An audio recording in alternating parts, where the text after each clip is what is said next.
Ang kamanghamanghang mundo ng airdrops sa cryptocurrency. Sa pag-unlad ng teknolohiya, hindi na bago sa atin ang salitang cryptocurrency. Isa itong uri ng digital na pera na patuloy na nagiging popular sa mga huling taon. Ngunit sa kabila ng kanyang popularidad, marami pa rin ang hindi gaanong nakakaalam sa ilang mga kaugalian at oportunidad na kaakibat nito tulad ng airdrops. Ano nga ba ang airdrops? Ito ay isang kamakailang estratehiya sa pamamahagi ng mga bagong cryptocurrency tokens sa mga tao ng libre. Sa halip na ibenta o i-trade, ang mga developers ng cryptocurrency ay namimigay ng libreng tokens bilang bahagi ng kanilang marketing strategy. Ito ay isang paraan upang mapalawak ang kanilang komunidad at maging kilala ang kanilang proyekto sa mas maraming tao.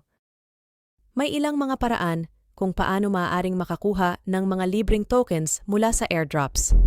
Ang ilan ay kailangan lamang magparehistro sa isang website o platform at maaaring magkaroon na ng tokens. Sa ibang pagkakataon, maaari ring kailanganin ang mga simpleng gawain tulad ng pagsunod sa kanilang social media accounts o pag-invite ng mga kaibigan.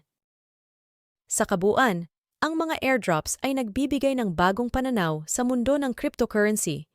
Ito ay isang paraan upang mapalawak ang kaalaman ng mga tao tungkol sa teknolohiyang ito at maging isa sa mga daan upang makilala at mapakinabangan ang mga bagong cryptocurrency proyekto. Sa mga interesado na sumali sa mga airdrops, mag-subscribe sa YouTube channel na ito.